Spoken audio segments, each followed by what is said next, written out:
Hello everyone, I Kuldeep welcome you all to today's daily news analysis, जहां पे दोनों हिंदू और इंडियन एक्सप्रेस की इंपॉर्टेंट न्यूज को गो थ्रू करेंगे। तो आज कुछ इंपॉर्टेंट न्यूज है, न्यूज का अमाउंट कम है बट जो न्यूज आई है वो कुछ बहुत इंपॉर्टेंट है। कंसेप्चुअल न्यूज बहुत सारी हैं, जिसमें एक स्पेसिफिक न्यूज है इंडियन एक्सप्रेस से, जिसमें सुप्रीम कोर्ट ने गवर्नमेंट को यहां पे ऑर्डर दिया है कि आपने जो SC ST को लेके हमारा जजमेंट था उसके ऊपर पे जो भी अभी तक काम किया है उसका हमें एक एक्शन रिपोर्ट दीजिए। तो यहां पे किस जजमेंट की बात हो रही है, यहां पे सुप्रीम कोर्ट ने उस जजमेंट में क्या क्या कहा था, SC ST सब क्लासिफिकेशन को लेके सुप्रीम कोर्ट का क्या पॉइंट ऑफ व्यू है, क्रीमी लेयर को लेके क्या पॉइंट ऑफ व्यू है, तो इंडियन एक्सप्रेस से उस न्यूज पे फोकस करेंगे। इसके अलावा आज फ्रंट पेज के ऊपर पे एक और यहां पे गवर्नमेंट की गाइडलाइंस आई है with regard to AI generated content. तो अब AI जनरेटेड कंटेंट को क्या कहा जाएगा ऑफिशियल डॉक्यूमेंट्स के अंदर में, गवर्नमेंट रिकॉर्ड्स के अंदर में, उसको भी यहां पे हम डिफाइन करेंगे और क्या नई गाइडलाइंस आई हैं उनको भी हम गो थ्रू करेंगे। इसके अलावा 2 या 3 न्यूज और हैं जिनको हम डिटेल में कवर करने वाले हैं। ओके, इन केस आपका कभी भी कोई क्वेश्चन हो with regard to anything which I am teaching you right now, तो आप कमेंट बॉक्स में मुझसे बेसिकली वहां पे क्वेश्चन पूछ सकते हैं, तो मैं तभी वहीं पे आपका आंसर करने की कोशिश करूंगा। Okay, so let's start with the class for today. Okay okay, like I said, सबसे पहली जो इंपॉर्टेंट न्यूज आप सबके लिए है दैट इज कि यहां पे गवर्नमेंट ने गाइडलाइंस दी हैं, गवर्नमेंट ने रूल्स बनाए हैं जिसके अंदर में अब ये ड्यूटी हो चुकी है कंटेंट क्रिएटर्स की। एंड कंटेंट क्रिएटर से मतलब ये नहीं होता है कि जो लोग इसके थ्रू अर्निंग करते हैं, अगर मैं कुछ भी अपलोड कर रहा हूं तो मैं भी कंटेंट क्रिएटर हो गया हूं। अगर आप भी कहीं भी सोशल मीडिया पे कोई पोस्ट करते हैं तो वो आपका कंटेंट है, तो आप भी कंटेंट क्रिएटर की डेफिनेशन में फॉल करेंगे। तो यहां पे आपकी नई गाइडलाइंस आई हैं, ओके, रूल्स आए हैं। What are these rules? The rules are IT intermediary guidelines and digital media ethic code rules 2021। Okay, तो ये जो रूल्स हैं ये 2021 में आ चुके थे। इसके अंदर में आपका जितना भी सोशल मीडिया कंटेंट है उसको कैसे रेगुलेट करना है, उसके रूल जो हैं वो यहां पे लेट डाउन है 21 में। और अब इसके अंदर में AI का जो कंटेंट होता है, AI का कंटेंट जिसको अब क्या कहा जाएगा, सिंथेटिक मीडिया। ओके, तो ये नाम याद रख लेना, अब से उसे क्या कहा जाएगा, AI जनरेटेड कंटेंट को। ओके, AI जनरेटेड कंटेंट को क्या कहा जाएगा, सिंथेटिक मीडिया कहा जाएगा। ओके, तो यहां पे गाइडलाइंस आई हैं with regard to AI content या सिंथेटिक मीडिया। ओके, अब ये बार बार मेरा फोकस इस पे इसलिए जा रहा है, तो अब आप ये याद रख लेना कि पॉसिबली आगे जाके कहीं पर भी आप सिंथेटिक मीडिया टर्म सुनो तो उसका मतलब समझ जाना है it is relating to AI content. Okay, एक और चीज क्लियर कर देता हूं, सिंथेटिक मीडिया जो होता है अब ये सिर्फ लिमिटेड नहीं रहेगा कि जो AI जनरेटेड कंटेंट है, ओके, अगर जनरेटेड है तो है ही, अगर AI से ही बनाया हुआ कंटेंट है तो वो तो सिंथेटिक मीडिया की डेफिनेशन में फॉल करेगा ही, तो ये गाइडलाइंस उस पर अप्लाई होंगी।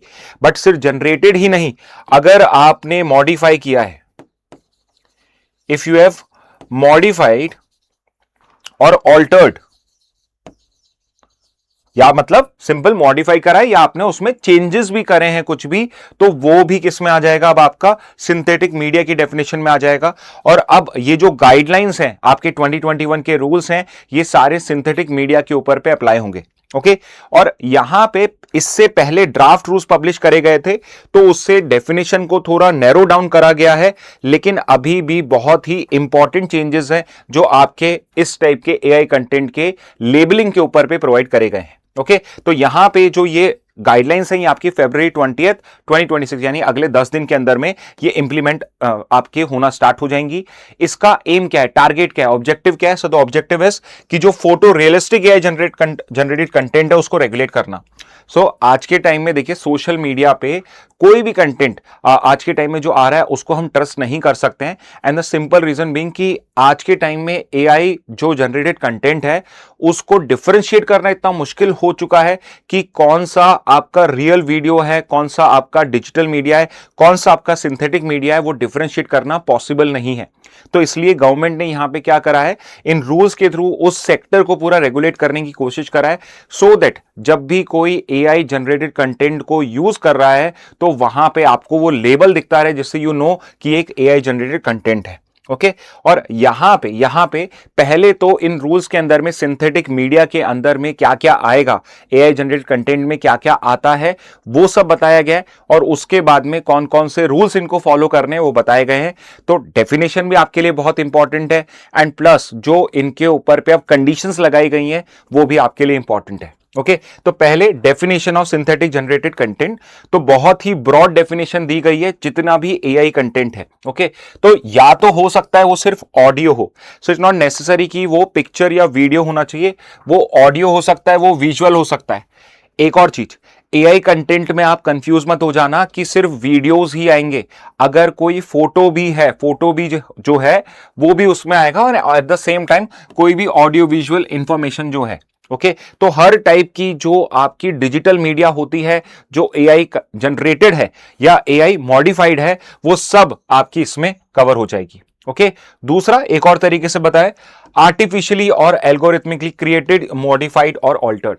तो यहां पे देखो समझो इस तरीके से कि हो सकता है कि कोई कंटेंट, एआई कंटेंट जो है वो टोटली पूरा का पूरा क्रिएटेड है with the help of AI, और यहां पे ये भी पॉसिबल है कि कोई रियल डिजिटल मीडिया कंटेंट है और उसको मैंने मॉडिफाई किया है, ऑल्टर किया है, उसको मैंने मॉडिफाई किया या ऑल्टर किया है with the help of AI, उसमें कुछ बेटरमेंट किया है, तो वो सब भी किस में आ जाएगा, मेरे इसी सिस्टम सिंथेटिकली जनरेटेड कंटेंट में या सिंथेटिक मीडिया की डेफिनेशन में फॉल करेगा।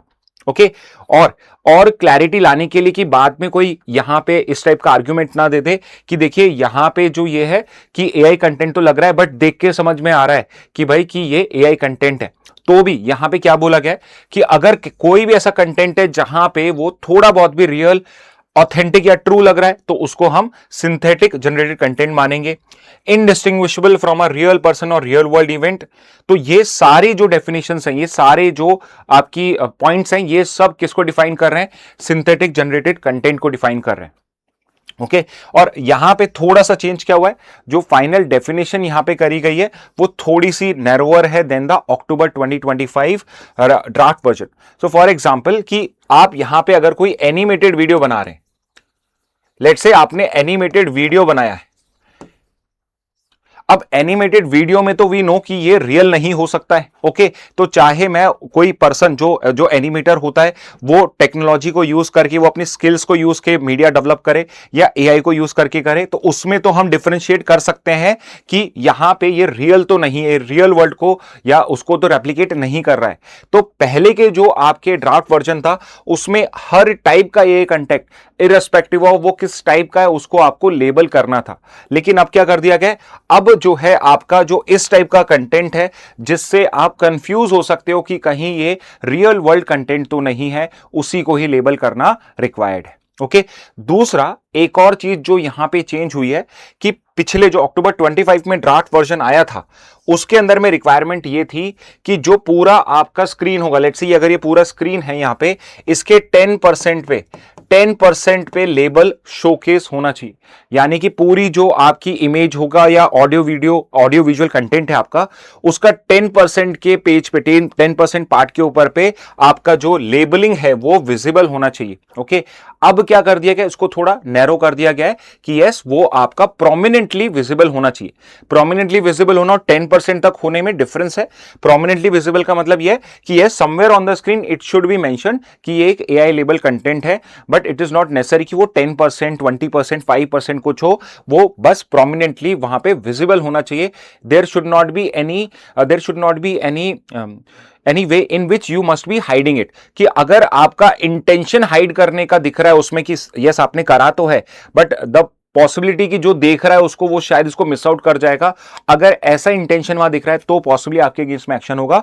अदरवाइज अगर आपने प्रोमिनेंटली उस लेबल को शोकेस करा है तो कोई इशू नहीं है। ओके और यहां पे अब देखिए लेबलिंग रिक्वायरमेंट क्या है, तो यहां पे photo realistic AI generated content must be prominently label. तो पहले 10% की रिक्वायरमेंट थी, अब वो रिक्वायरमेंट जो है अब यहां पे एंड कर दी गई है। ओके इसके बाद और क्या प्लेटफॉर्म को करना है, अब यहां पे जैसे ही प्लेटफॉर्म वर्ड आ रहा है तो यहां पे प्लेटफॉर्म वर्ड यूज करा जा रहा है for all the social media intermediaries. Okay, जितनी भी सोशल मीडिया की इंटरमीडियरीज हैं उन पे ये कंडीशन लगाई गई है कि आप यहां पे उस प्लेटफॉर्म उस पे ये सारी कंडीशन जो है, ये सब जो क्वालिफिकेशन को फुलफिल करें।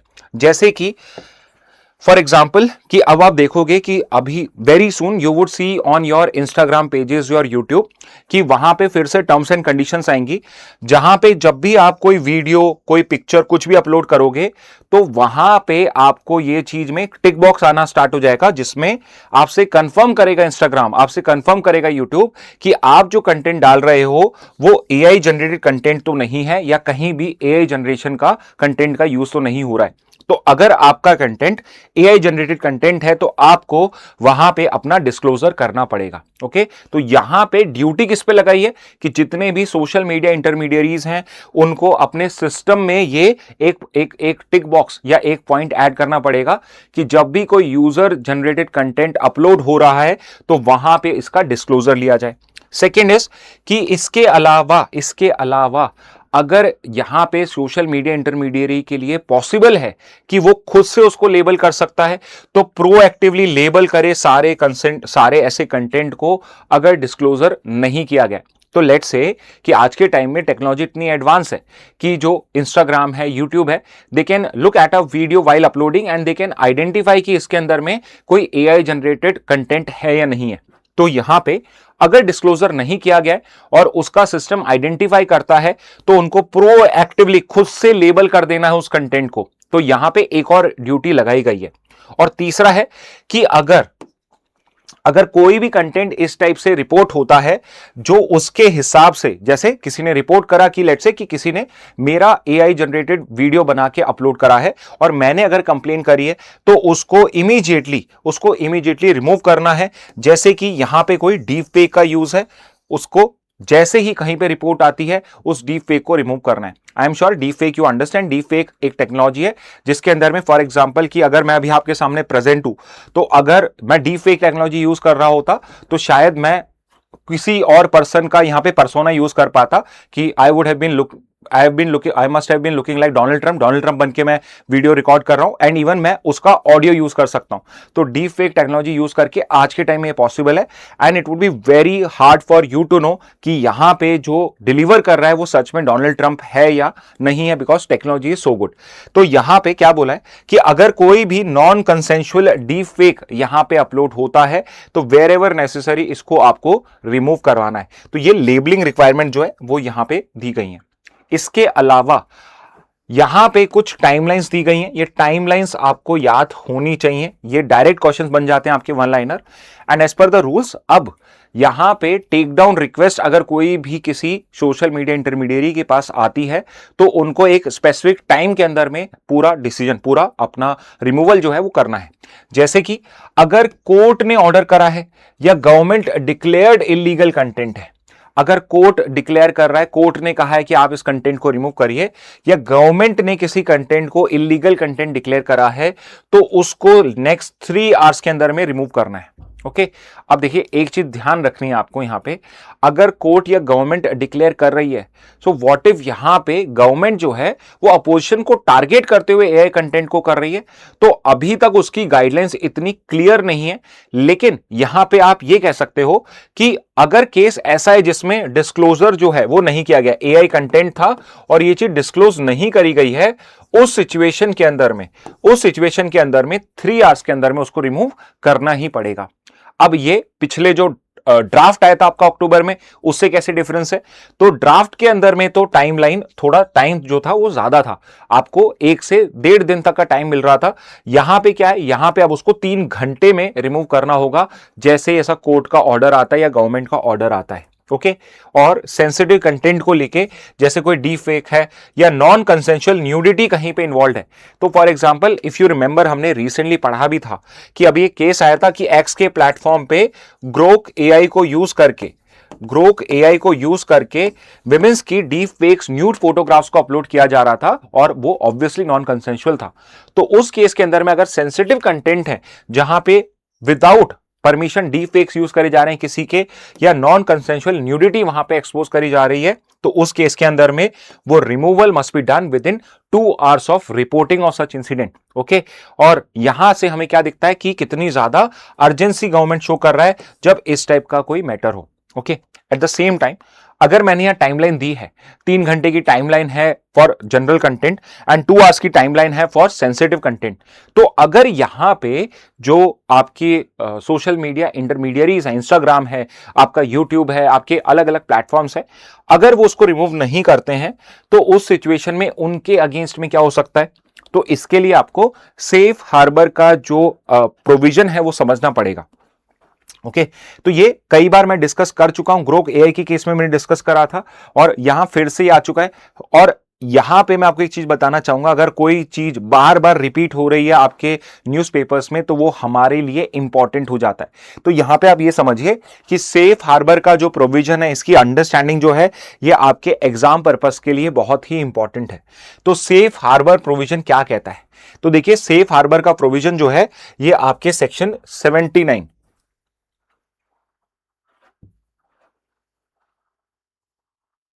आपके सेक्शन 79 के अंदर में दिया हुआ है। सेक्शन 79 पूरा बताता हूं ऑफ आईटी एक्ट। ओके, तो सेक्शन 79 ऑफ आईटी एक्ट आप पढ़ोगे तो वहां पे जो प्रोविजन है वो otherwise, in other words it is called as a safe harbour provision. अब ये सेफ हार्बर प्रोविजन क्या है, तो जैसे जो शिप्स होती हैं, harbour is where the ships are anchored, तो हार्बर में शिप जो होती हैं वो सिक्योर होती हैं, सेफ रहती हैं। तो सिमिलरली सेफ हार्बर प्रोविजन ये कहता है कि कोई भी जो सोशल मीडिया इंटरमीडियरी है, जैसे कि इंस्टाग्राम है, यूट्यूब है, they are not liable for any user generated content. यानी कि यूट्यूब पे अगर मैंने कोई वीडियो अपलोड करा है और वो लेट्स से इलीगल कंटेंट है, तो उसके लिए मैं यूट्यूब को या गवर्नमेंट जो है वो यूट्यूब को गिल्टी नहीं डिक्लेयर कर सकती है। For that content I am guilty. Okay, और यही प्रिंसिपल होता है, इसी प्रिंसिपल को कहा जाता है सेफ हार्बर प्रोविजन। ओके, और ये किसको बचा रहा है, इंटरमीडियरीज को प्रोटेक्ट कर रहा है। Okay, platforms are not treated as publishers for user generated content. उन्होंने पब्लिश नहीं करा है, they are just a platform जहां पे मैं जो यूजर है वो अपना कंटेंट अपलोड कर सकता है। ओके, लेकिन उसमें एक इंपॉर्टेंट कंडीशन है। ओके, अब आपको अगर कोई यहां पे राइट मिलता है तो राइट बिना ड्यूटी के नहीं होता, दोनों के दोनों एक दूसरे के कोरिलेटिव हैं। राइट से ड्यूटीज फॉलो करते हैं, ड्यूटीज से हमेशा राइट्स फॉलो करते हैं। ठीक है, तो protection applies only if they exercise due diligence. तो यहां पे इंपॉर्टेंट प्रिंसिपल क्या चीज है समझने की, कि देखिए सेफ हार्बर प्रोविजन ये कहता है कि आपका जो सोशल मीडिया इंटरमीडियरी है वो तब तक ही लायबल नहीं है यूजर कंटेंट के लिए जब तक वो ड्यू डिलिजेंस फॉलो कर रहा है। जब तक वो ड्यू डिलिजेंस फॉलो कर रहा है। ड्यू डिलिजेंस का मतलब क्या है कि भाई जहां पर भी प्रोएक्टिवली कंटेंट को जहां पर भी आपका वेरीफाई किया जा सके वो प्रोएक्टिवली कंटेंट को वेरीफाई कर रहा है। ओके, दूसरा क्या है कि जैसे ही कोर्ट या गवर्नमेंट का ऑर्डर आता है फॉर रिमूवल ऑफ कंटेंट, वो उसको फॉलो कर रहा है। तो अगर लेट्स से कोर्ट ने ऑर्डर पास करा आपके एक्स को कि ये जो न्यूड फोटोज यहां पे अपलोड हुई हैं एआई कंटेंट की, इनको रिमूव करिए, अगर उस ऑर्डर को आपका एआई, आपका जो एक्स है वो नहीं मानता है, तो उस केस में उसका जो सेफ हार्बर प्रोविजन का प्रोटेक्शन है वो एंड हो जाएगा एंड उसको वैसे ही ट्रीट किया जाएगा जैसे उस यूजर को करा जा रहा है जिसने अपलोड करा था। विच मींस कि अब यहां पे उस प्लेटफॉर्म को एज अ पब्लिशर ट्रीट किया जाएगा कि they are also involve in it. Okay, तो यहां पे जो ड्यू डिलिजेंस है, जब तक वो ड्यू डिलिजेंस को फॉलो कर रहे हैं तब तक तो उनको प्रोटेक्शन मिलेगा, जैसे ड्यू डिलिजेंस एंड हुआ उनका प्रोटेक्शन एंड हो जाएगा। तो यहां पे अगर इंटरमीडियरी नोइंगली परमिट करता है कोई भी सिंथेटिक जनरेटेड कंटेंट को वायलेटिंग रूल्स, तो देखिए यहां पे क्लियरली क्या लिखा है, नोइंगली परमिट्स, कि उसको पता है कि ये सिंथेटिकली जनरेटेड कंटेंट है और ये रूल्स को वायलेट कर रहा है, और अगर वो उसको अलाउ कर रहा है या फिर ऐसे कंटेंट को प्रमोट करता है जैसे जहां पे आपका लेबलिंग नहीं है, या फिर आपके पास गवर्नमेंट का ऑर्डर आए कि इसको 2 घंटे में या 3 घंटे में रिमूव करना है और आपने नहीं करा, तो आपका जो सेफ हार्बर प्रोटेक्शन है वो आपका एंड हो जाएगा। ओके, तो यहां पे जो government, it is very clear कि ये जो इंटरमीडियरीज के रूल्स आए इनको आप फॉलो करिए, अगर आप फॉलो नहीं करते हैं तो आपको जो यहां पे प्रोटेक्शन मिला है वो प्रोटेक्शन आपका एंड हो जाएगा। ओके, सो एक बार का, because this is a very important topic आप सबके लिए, सो लेट मी अगेन एक बार का मैं आपको रिवाइज कराता हूं यहीं पे साथ के साथ में। तो again labels for AI content, और अब एआई कंटेंट नहीं बोलेंगे हम, सिंथेटिक मीडिया बोलेंगे, बिकॉज आई वांट कि आप इस टर्म से एकदम यूज टू हो जाओ, फेमिलियर हो जाओ, बिकॉज अब आपका यही टर्मिनोलॉजी यूज होने वाला है फॉर एआई जनरेटेड कंटेंट। कौन से वो रूल्स हैं जो इसको रेगुलेट करेंगे? तो वो है आपके IT rules of 2021, intermediate guidelines and digital media ethics code. Okay, तो ये सिर्फ जो ये आपके रूल्स हैं, ये सिर्फ और सिर्फ आपके फोटो रियलिस्टिक कंटेंट से नहीं डील करते हैं, जितने भी आपके डिजिटल मीडिया के एथिक्स हैं, सारे का सारा जो कोड है वो यहीं पे ही गिवन है। ये कब से एप्लीकेबल हो जाएंगे? February 20, 2026 से ये एप्लीकेबल होना स्टार्ट हो जाएंगे। वेरी इंपॉर्टेंट, सिंथेटिक मीडिया की डेफिनेशन में क्या क्या आएगा? तो जितने भी ऑडियो विजुअल या ऑडियो विजुअल कंटेंट जो है, जो रियल लग रहा है, ऑथेंटिक लग रहा है या ट्रू लगता है, दिखने में ऐसा है, वो सारा कंटेंट जो है वो आपका इस सिंथेटिक जनरेट कंटेंट में आएगा। और जितना भी ऐसा कंटेंट है उसको अब प्रोमिनेंटली आपको लेबल करना है, प्रोमिनेंटली लेबल करने की यहां पे ड्यूटी लगाई गई है। ओके, इसके अलावा जो प्लेटफॉर्म्स हैं या इंटरमीडियरीज हैं उनके ऊपर पे स्पेसिफिक यहां पे ये रिक्वायरमेंट्स भी दी गई हैं जो उनको फॉलो करनी है। ठीक है, अगर यहां पे वो फॉलो करने से पहले उसके बाद इनकी टाइमलाइंस भी है कि अगर कोर्ट का या गवर्नमेंट का ऑर्डर है फॉर जनरल एआई कंटेंट तो उसका रिमूवल 3 घंटे में करना है। और अगर सेंसिटिव कंटेंट है, जैसे कोई डीप फेक है या नॉन कंसेंशुअल यहां पे न्यूडिटी एक्सपोज करी जा रही है कहीं पे, तो उस केस के अंदर में 2 आवर्स के अंदर में इसको रिमूव करना है। तो ये आपकी कंडीशंस है। अगर नहीं करते हो तो सेफ हार्बर का प्रोविजन, जो एक इंटरमीडियरी को रिस्पॉन्सिबल नहीं मानता है फॉर यूजर जनरेटेड कंटेंट, उसको एज अ पब्लिशर ट्रीट करा जाएगा और उसके बाद में उसका सेफ हार्बर प्रोविजन का प्रोटेक्शन रिमूव हो जाएगा और उसको उसी तरीके से ट्रीट किया जाएगा जैसे उस यूजर को किया जा रहा है जिसने इस तरह का कोई इलीगल कंटेंट अपलोड करा है। ठीक है, तो स्टूडेंट्स ये इंपॉर्टेंट गाइडलाइंस आई हैं और है तो ये सिंपल, बट बिकॉज ये इंपॉर्टेंट है इसलिए मैंने आपको इसको वापस से रिवाइज भी करा है। ओके, इन केस अगर किसी का कोई क्वेश्चन है तो you can ask me in the chat box. तो आप चैट बॉक्स में अभी लाइव है, उसमें से पूछ सकते हैं और फिर हम वहां पे डिस्कशन कर पाएंगे। Okay, let's move to the next one. Okay, next is कि अपोजिशन एमपीज ने फाइनली यहां पे ओम बिरला जो लोकसभा के स्पीकर हैं, इनको रिमूव करने के लिए जो नोटिस है वो सबमिट कर दिया है। ठीक है, अब आई am sure you must be a regular follower of R news analysis. तो हमने लोकसभा स्पीकर को पिछले सेशन में डिस्कस कर लिया था। तो आज हम यहां पे जो प्रोसेस है पूरा लोकसभा स्पीकर को रिमूव करने का, जो ये प्रोसेस इनिशिएट हुआ है, इसको हम गो थ्रू करेंगे because this is a very important topic. So like I said कि टॉपिक्स कम है लेकिन उनकी इंपॉर्टेंस बहुत हाई है। जैसे कि यहां पे क्या हुआ है कि जो अभी लोकसभा के स्पीकर है ओम बिरला, उनको रिमूव करने का जो प्रोसेस है, नोटिस सर्व करने का जो प्रोसेस है वो इनिशिएट हो गया है, जो फर्स्ट स्टेप होता है फॉर रिमूवल। ओके, तो let's start with the process of removal. तो सबसे पहले यू नीड टू अंडरस्टैंड, क्योंकि लोकसभा स्पीकर एक कॉन्स्टिट्यूशनल पोजीशन है, तो उसको रिमूव करने की जो पावर है वो भी कहां पे आएगी? कॉन्स्टिट्यूशन में आएगी। तो यू नीड टू नो कि which article it is which provides for removal of speaker of Lok Sabha. तो वो आर्टिकल है आर्टिकल 94। ओके, तो आर्टिकल 94 के अंदर में speaker as well as deputy speaker, जो उनका जूनियर होता है आपके लोकसभा के अंदर में, दोनों को कैसे रिमूव कर सकते हैं, कैसे उनका कैसे वो रिजाइन कर सकते हैं, कैसे उनको कब वो वेकेट कर सकते हैं उस सीट को, वो सारा जो प्रोसीजर है वो आर्टिकल 94 के अंदर में गिवन है। ओके, तो जब आप आर्टिकल 94 पढ़ोगे उसमें 3 तरीके से बताए, उसमें 3 तरीके बताए हुए हैं जिसके थ्रू यहां पे स्पीकर को रिमूव किया जा सकता है। जिसमें पहला है कि अगर वो चाहे तो वो अपना ऑफिस जो है वो वेकेट कर सकते हैं, या फिर वो अपने आप ही विकेट हो जाता है, एंड हो जाता है जैसे ही वो लोकसभा की मेंबरशिप उनकी एंड होती है। तो यहां पे लोकसभा का स्पीकर जो होता है ये कोई आउटसाइड मेंबर नहीं होता है, ये कोई प्रेसिडेंट या वाइस प्रेसिडेंट ऑफ इंडिया को एक्स ऑफिशियो नहीं बनाया जाता है। यहां पे लोकसभा के जो मेंबर्स हैं उन्हीं में से ही एक पर्सन को लोकसभा का स्पीकर बनाया जाता है। तो अगर लोकसभा का जो स्पीकर है फॉर सम रीजन अगर उनकी लोकसभा की मेंबरशिप एंड हो जाती है, लेट्स से ही ही और she become disqualified to be a Lok Sabha member, let's say because of corrupt practices, तो उस केस में उनका ऑफिस वेकेट हो जाएगा। दूसरा वेकेट होने का ऑफिस, दूसरा तरीका कौन सा जिससे ऑफिस वेकेट होता है? जब वो खुद से रिजाइन कर देते हैं टू द डेप्यूटी स्पीकर। तो यहां पे स्पीकर को अगर रिजाइन करना है तो उसका सिंपल सा प्रोसेस है कि जो डेप्यूटी स्पीकर है उसको वो लिख के दे देते हैं कि अब मैं रिजाइन कर रहा हूं, कर रही हूं, और इस तरीके से उनका रेजिग्नेशन जो है उससे उनका ऑफिस वेकेट हो जाता है। तो दो तरीके तो सिंपल हैं कि उनकी मेंबरशिप चली जाए अपने आप लोकसभा की, या फिर दूसरा है कि वो खुद रिजाइन कर रहे हैं फॉर सम रीजन और the other. It can be personal reason, it can be a professional reason also. और तीसरा एक और तरीका है, तीसरा तरीका यह है कि यहां पे जो लोकसभा है, यहां पे जो लोकसभा है वो भी लोकसभा स्पीकर को रिमूव कर सकती हैं, प्रोवाइडेड कि जो प्रोसेस गिवन है वो फुलफिल हो जाए। ओके, तो यहां पे अगर किसी भी लोकसभा के स्पीकर को रिमूव करना है तो उसके अंदर में एक रेजोल्यूशन पास होना चाहिए हाउस में, यानी सारे हाउस में एक स्पेसिफिक मेजॉरिटी से एग्रीमेंट होना चाहिए कि यहां पे इस पर्सन को, जो लोकसभा के स्पीकर हैं, इनको ये पोजीशन से रिमूव हो जाना चाहिए। तो ये चीज कैसे होती है, तो उसी प्रोसेस को हम समझेंगे।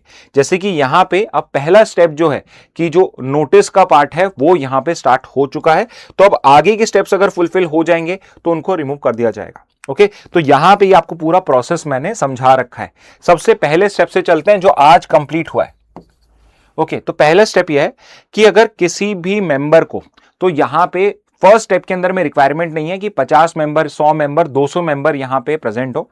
अगर किसी भी एक मेंबर को ऐसा लगता है कि यहां पे लोकसभा के स्पीकर को रिमूव करना चाहिए, तो यहां पे वो एक नोटिस सर्व कर सकता है to the secretary general of the Lok Sabha.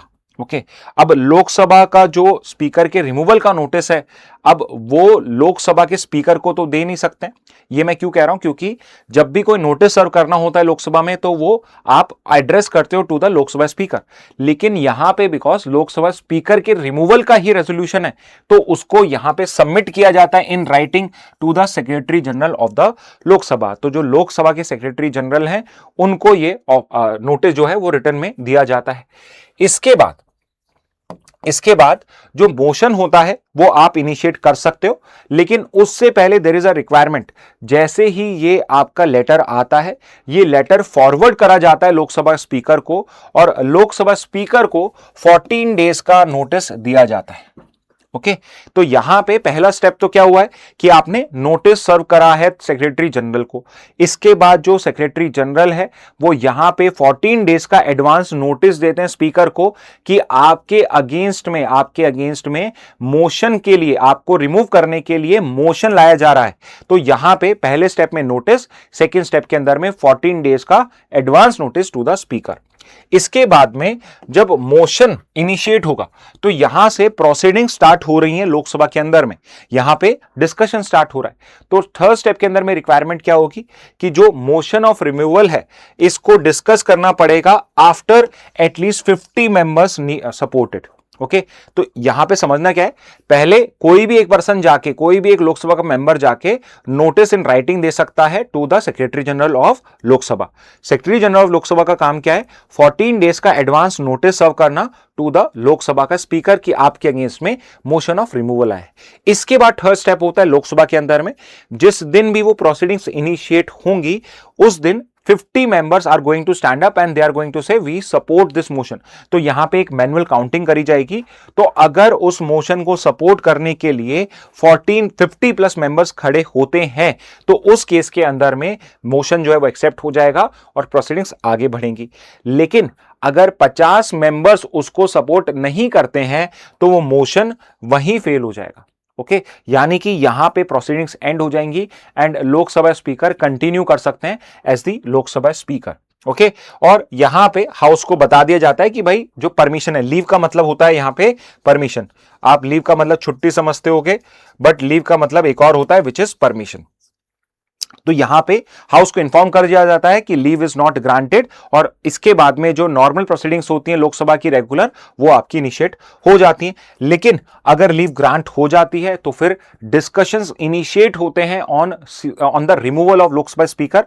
लेकिन इसमें कंडीशन है, एंड द कंडीशन इज कि वो जो आपका डिस्कशन है ये सिर्फ और सिर्फ जो चार्जेस लगाए गए हैं, यहां पे जो नोटिस में चार्जेस लगाए गए हैं कि क्यों उनको रिमूव करना है, सिर्फ उससे ही आपके कन्फाइन होने चाहिए। यानी कि लेट्स से अगर उनके अगेंस्ट में कोई और भी इश्यू चल रहे हैं तो आप उनको रेज नहीं कर सकते हो, आप कोई कंट्रोवर्सी रेज नहीं करोगे, आप सिर्फ और सिर्फ अपने डिस्कशन को लिमिटेड रखोगे किन चीजों पे जो आपके चार्जेस मेंशन्ड है उस नोटिस के अंदर में। ओके, लेट्स से यहां पे डिस्कशन हो जाता है तो उसके बाद में द लास्ट स्टेजेस जहां पे वोटिंग करी जाती है। यहां पे याद रखना, बिकॉज लोकसभा के स्पीकर को रिमूव करने की बात है तो यहां पे राज्यसभा का कोई रोल नहीं होता है, यहां सिर्फ और सिर्फ लोकसभा का रोल होता है। तो यहां पे अब रेजोल्यूशन के ऊपर पे वोटिंग होगी और वोटिंग के लिए रिक्वायरमेंट है कि it should be passed by a majority of all the then members. इसमें एक करेक्शन करवा रहा हूं मैं, यहां पे ऑफ ऑल द मेंबर्स की जगह all the then members of the house होना चाहिए। अब मैं ये देन मेंबर्स क्यों लिखवा रहा हूं, क्योंकि यहां पे जो मेजॉरिटी है वो है तो एब्सोल्यूट मेजॉरिटी 50% की, बट देन मेंबर्स का मतलब यह है कि जो भी टोटल मेंबरशिप है हाउस की, टोटल स्ट्रेंथ है हाउस की, जैसे कि अभी आपके लोकसभा की जो टोटल स्ट्रेंथ है वो 543 है, तो उस टोटल स्ट्रेंथ में से सीट्स रिमूव हो जाएंगी जो वेकेंट है। ओके, तो यहां पे कौन सी सीट रिमूव कर दी जाएंगी, जो वेकेंट सीट है, जहां पे let's say for some reason resignation की वजह से, डेथ की वजह से या रिमूवल की वजह से अगर कोई सीट वेकेंट है तो उस वैकेंसी को रिमूव कर दिया जाएगा। लेट्स से सेवन मेंबर्स या 7 या 10 मेंबर्स हैव डाइड, तो 543 की जगह अब मैं 50% कैलकुलेट करूंगा 533 के अंदर में से। तो अगर 50% लोगों ने यहां पे उस रेजोल्यूशन को अप्रूव कर दिया तो लोकसभा जो है स्पीकर है उनको उनके पद से रिमूव कर दिया जाएगा। अगेन रिमेंबर, क्या उनको लोकसभा की मेंबरशिप से रिमूव करा जाएगा? The answer would be no. उनको उनके पद से, लोकसभा स्पीकर की पोजीशन से रिमूव किया जाएगा। ही और she can still continue to be a Lok Sabha का मेंबर। तो याद रखना, लोकसभा स्पीकर का रिमूवल का मतलब यह नहीं है कि उनकी मेंबरशिप भी चली गई है। ओके, यहां पे सिर्फ और सिर्फ उनके लोकसभा स्पीकर की पोजीशन से उन्हें रिमूव करा गया है। ओके, तो यह पॉइंट याद रखने का है कि सिर्फ और सिर्फ उसके बारे में बात हो रही। ठीक है, अब देखिए, एक आपका नेचुरल जस्टिस का प्रिंसिपल होता है जिसका मतलब होता है no one can be a जज इन हिज ओन केस, कि कोई भी अपने खुद के केस में जज नहीं हो सकता है। अब हमें यह पता है कि लोकसभा के अंदर में जब भी कोई प्रोसीडिंग्स होती हैं तो उनको प्रिसाइड कौन करता है? लोकसभा का स्पीकर। लेकिन जब बात लोकसभा के स्पीकर के रिमूवल की हो तो यहां पे लोकसभा का जो स्पीकर होता है वो वहां पे प्रिसाइड नहीं करता है। ओके, यानी कि वो एज अ स्पीकर फंक्शन नहीं करता है, but because speaker is a member of the house तो वो उसमें प्रेजेंट हो सकता है, डिस्कस कर सकता है और फर्स्ट टाइम में वोट कर सकता है। ठीक है, तो एक चीज याद रखना, रिमूवल ऑफ लोकसभा स्पीकर जब चल रहा होता है तो it is the deputy speaker या कोई और मेंबर, अगर डेप्यूटी स्पीकर भी नहीं है तो कोई और मेंबर उनकी जगह पे उस लोकसभा को प्रिसाइड करता है। ओके, तो यहां पे स्पीकर क्या क्या कर सकता है? तो रिमेंबर दिस कि जब उनके अगेंस्ट में वोटिंग चल रही है तो स्पीकर जो है वो एज अ मेंबर पार्टिसिपेट कर सकता है। They have the right to speak. Okay, they have the right to speak and they have the right to participate in the proceedings. तो लोकसभा स्पीकर के रिमूवल के प्रोसीडिंग्स के टाइम में लोकसभा का speaker can be present in the house, वो as a member वहां रहते हैं और वो उसमें बोल भी सकते हैं, अपना पॉइंट ऑफ व्यू भी रख सकते हैं, उसमें काउंटर्स भी कर सकते हैं और पार्टिसिपेट भी कर सकते हैं प्रोसीडिंग्स के अंदर में। लेकिन व्हाट अबाउट वोटिंग? अगर उन्हीं के ही रिमूवल की बात चल रही है, लोकसभा स्पीकर के रिमूवल की बात चल रही है, तो क्या वो वोट कर सकते हैं? तो यहां पे ध्यान रखना, आप बहुत स्टूडेंट्स को गलत कर सकते हैं कि जब फर्स्ट टाइम वोटिंग हो रही है, जब फर्स्ट टाइम उनके रिमूवल की वोटिंग हो रही है तो वो उसमें वोट कर सकते हैं एज अ मेंबर। देखिए, यहां पे बात जो है उनके मेंबरशिप के रिमूवल की नहीं है, उनके पोजीशन को लेकर एज अ लोकसभा स्पीकर। तो जब वहां पे लोकसभा स्पीकर के रिमूवल की वोटिंग चल रही है तो एज अ मेंबर वो भी अपना वोट डाल सकते हैं। लेकिन अगर वहां पे टाई हो जाए, लेट्स से कि 400 लोग थे और 200 लोगों ने बोला कि यस रिमूव करना चाहिए, 200 ने कहा रिमूव नहीं करना चाहिए, तो टाई हो गया। तो यूजुअली अगर लोकसभा में कोई टाई हो जाता है तो जो फाइनल वोट होता है, जो डिसीजन देता है, वो लोकसभा स्पीकर का होता है। लेकिन बिकॉज यहां पर रिमूवल ऑफ लोकसभा है इसलिए कास्टिंग वोट इनके पास में नहीं होता है। तो इनके पास में नहीं होता है तो किसके पास होता है? It is with the deputy speaker. तो याद रखना कि अगर यहां पे कोई टाई हो जाता है तो फिर डेप्यूटी स्पीकर के पास में आपका कास्टिंग वोट चला जाता है। ओके तो ये कुछ इंपॉर्टेंट पॉइंट्स है which you need to know. अब फाइनली कुछ हिस्टोरिकल इंस्टांसेस मैं आपको बता रहा हूं जब no confidence motion against Lok Sabha speaker आया था। ओके तो इस इंसिडेंट से पहले, इससे पहले 3 बार और ऐसा हो चुका है कि नो कॉन्फिडेंस मोशन आया हो लोकसभा स्पीकर के, लेकिन एक बार भी ये जो आपका मोशन है ये सक्सेसफुल नहीं हुआ है। यानी आज तक कोई भी लोकसभा के स्पीकर को through this no confidence motion remove नहीं किया जा सका है। तो यहां पे देखिए हम जो ओम बिरला का जो इंस्टांस है उसको तब इस लिस्ट में ऐड करेंगे जब 50 मेंबर्स उनके अगेंस्ट में या इस मोशन को फेवर करते हैं और फिर इस पे डिस्कशन होता है और लेट्स से फाइनल रेजोल्यूशन में वो पास नहीं होता है। तो करंटली अभी तक हिस्टोरिकली 3 इंस्टांस हुए, 3 times it has happened in 54, in 66 and 87। इसमें सबसे पहले जीवी मावलंकर जो आपके पहले लोकसभा के स्पीकर थे, so he was the first Lok Sabha speaker. Okay first Lok Sabha speaker. और उसके बाद हुकुम सिंह जो 66 में थे और बलराम जाखड़ 87 के अंदर में। तो ये 3 बार ऐसा हुआ है कि no confidence motion against a sitting Lok Sabha speaker के अगेंस्ट में आया हो, लेकिन each time every time it was defeated in the house. ठीक है तो तीनों बार हुआ है। ओम बिरला के केस में भी लग तो यही रहा है कि वो भी डिफीट हो जाएगा, बिकॉज आपको पास करना है तो मेजोरिटी चाहिए, और जो स्पीकर होता है यूजुअली गवर्नमेंट से बिलोंग करता है और गवर्नमेंट की मेजोरिटी होती है, तो पॉसिबली ये पास नहीं होगा। Okay but these are the 3 instances जब ऐसा हुआ है। ओके अब देखिए यहां पे 54 में जीवी मावलंकर का है। एक क्वेश्चन मैं आपसे यहां पूछना चाहूंगा, लेट्स सी क्या आप आंसर कर पाते हैं। I have much hope from क्लैटपुरा स्टूडेंट्स बिकॉज अभी रिसेंटली उनकी मॉडर्न हिस्ट्री कंप्लीट हुई है। ओके सो हमने ब्रिटिश टाइम के बहुत सारे लॉज को पढ़ा था। ओके ब्रिटिश टाइम में हमने बहुत सारे लॉज को पढ़ा था। तो मेरा क्वेश्चन ये है कि जो ऑफिस ऑफ स्पीकर है, ऑफिस ऑफ स्पीकर जो है ये कौन से लॉ से लोकसभा के स्पीकर का ऑफिस जो है प्री कॉन्स्टिट्यूशन ब्रिटिशर्स के टाइम में आया था, और कौन सा लॉ है जिसके अंदर में ऑफिस ऑफ स्पीकर को क्रिएट किया गया है। ओके सिंपल सा है। तो आई एक्सपेक्ट कि आप कमेंट बॉक्स में इस चीज को आंसर कर पाएं कि अगेन द क्वेश्चन इज कि ऑफिस ऑफ स्पीकर जो है वो कौन से ब्रिटिश लॉ के अंडर में क्रिएट करा गया था। ओके तब सेंट्रल लेजिस्लेटिव असेंबली होती थी, तो उसके अंदर में कौन सा लॉ है जिसके अंदर में किया गया था, और if possible if you can answer who was the first speaker of the central legislative assembly. तो अगर आप इस चीज को कर सकते हैं so it would be really good. दूसरा आप दो क्वेश्चन हो गए, यानी आपको लॉ भी बता दीजिए मुझे और आप मुझे ये भी बताइए। बिल्कुल जो है बिल्कुल सही आंसर दिया आपने। दूसरा क्वेश्चन मेरा क्या है कि अगर आप first speaker of British India के टाइम से फर्स्ट स्पीकर बता सकते हैं या फर्स्ट इंडियन स्पीकर बता दीजिए, तो that would also be really good. Okay let's see कि आप उसको आंसर कर पाते हैं। बट यस जोया आपका आंसर बिल्कुल सही, आपने लॉ बिल्कुल सही बताया है। ओके फॉर दोज जिनको ये आंसर नहीं आ रहा है, या तो वो मॉडर्न हिस्ट्री क्लास में सही नहीं पढ़ा, और उसमें भी चलो नहीं पढ़ा था तो पिछला जो न्यूज एनालिसिस है उसमें ऑफिस ऑफ स्पीकर डिस्कस हुआ है, वहां पर भी आपने ध्यान नहीं दिया। ये सब चीजें डिस्कस करी गई हैं। ठीक है नेक्स्ट में मूव करते हैं। नेक्स्ट है भाई supreme court agrees to plea against Assam CMs hate speeches. तो यहां पे चीफ मिनिस्टर जो हैं असम के, अगेन आपको सारे चीफ मिनिस्टर्स के नाम पता होने चाहिए, आपके एग्जाम में ये सवाल पूछे जा रहे हैं।